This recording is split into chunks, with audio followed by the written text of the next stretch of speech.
নতুন বছরে বেশ কিছু নতুন রুটে বাস চালাতে চলেছে উত্তরবঙ্গ রাষ্ট্রীয় পরিবহন সংস্থা।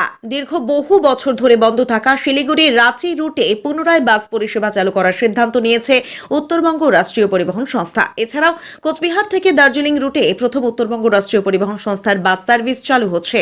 উত্তরবঙ্গ থেকে কলকাতাগামী 12টি পুরনো বাস পরিবর্তন করে সেই রুটগুলিতে নতুন বাস দেওয়ার পরিকল্পনা রয়েছে উত্তরবঙ্গ রাষ্ট্রীয় পরিবহন সংস্থার।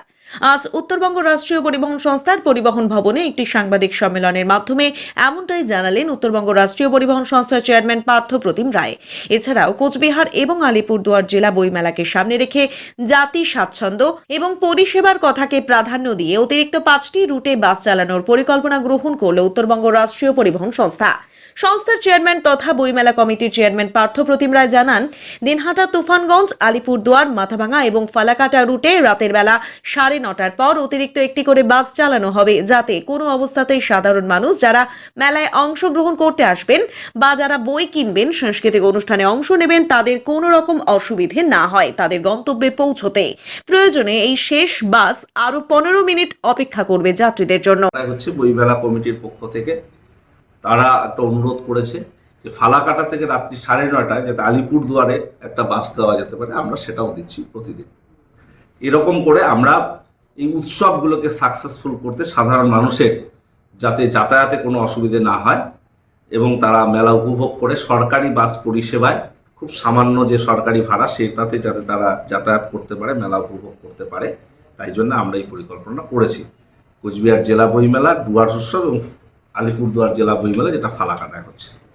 আর নতুন বছরে উত্তরবঙ্গ রাষ্ট্রীয় পরিবহন নিগম আমরা বলতে পারেন কিছু উপহার তুলে দিচ্ছি মানুষের পরিষেবার উদ্দেশ্যে। শিলিগুড়ি রাঁচি আমরা এই রুটটা দীর্ঘদিন বন্ধ, অনেক টালবাহানা চলছিল, আমাদের রিনিউ হচ্ছিল না। শেষ পর্যন্ত আমরা সেই রুটের রিনিউয়াল পেয়েছি। প্রায় দীর্ঘ 10 বছর পরে আবার আমরা শিলিগুড়ি রাঁচি আমরা বাস চালাচ্ছি উত্তরবঙ্গ রাষ্ট্রীয় পরিবহন নিগম, এবং 3টি নতুন বাস সেই রুটে আমরা দিচ্ছি। যে বাসগুলো আমরা পেয়েছি সেই বাসগুলো থেকে নতুন বাস 55 সিটের একটি বাস আমরা শিলিগুড়ি রাঁচি চালাচ্ছি। এটা নতুন বছরের উপহার বলতে পারেন। শিলিগুড়ি দার্জিলিং অ্যাভেলেবেল বাস, এবং জলপাইগুড়ি থেকেও আমরা প্রতিদিন একটি করে সকালে বাস সার্ভিস দার্জিলিংয়ে করেছি। কিন্তু কোচবিহার হেডকোয়ার্টার হওয়া সত্ত্বেও কোচবিহার থেকে দার্জিলিংগামী কোনো ডিরেক্ট বাস নেই।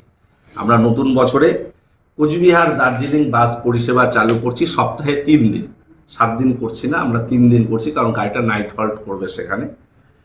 3 দিন আমরা করছি অল্টারনেটিভ ডেতে। সোম, বুধ, শুক্র এখান থেকে ছাড়বে, মঙ্গল, বৃহস্পতি, শনি ওখান থেকে ছাড়বে। এ ধরনের একটা পরিকল্পনা বা একটু এদিক সেদিক হতে পারে, আমরা করে নিচ্ছি। জানুয়ারির ফার্স্ট উইকেই আমরা এই পরিষেবাগুলো চালু করব। রাজধানী অর্থাৎ কলকাতা, শিলিগুড়ি, কলকাতা, কোচবিহার, কলকাতা, আলিপুরদুয়ার, এই যে দূরপাল্লার বাস, এই পুরনো রকেট বাসগুলো অনেক দিনের পুরনো, বা যে সার্ভিসগুলো চলছে এটা নিয়ে মানুষের অনেক বিস্তর অনুযোগ বা কিছু অভিযোগ রয়েছে। আমরা সেটা পরিকল্পনা করে আমরা নতুন বেশ কিছু বাস পেয়েছি। রকেট সার্ভিস তার মধ্যে 9টি রয়েছে, 3টি এসি সার্ভিস রয়েছে।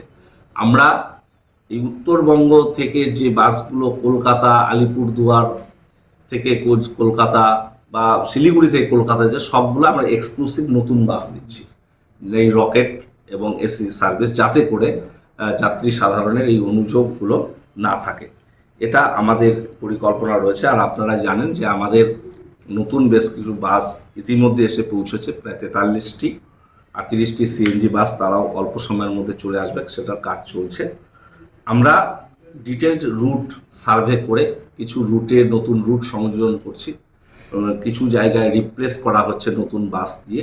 এরকম করে আমরা সাজাচ্ছি। আমাদের ইচ্ছে ছিল ডিসেম্বরের 2nd উইকের মধ্যে আমরা বাসগুলো চালাতে পারবো, কিন্তু রেজিস্ট্রেশন এবং নম্বর প্লেট পেতে একটু দেরি হলো। আমরা আজকে 19টি গাড়ির নম্বর প্লেট পাচ্ছি, বাকি গাড়িগুলোর আশা করছি এই সপ্তাহে পেয়ে যাব।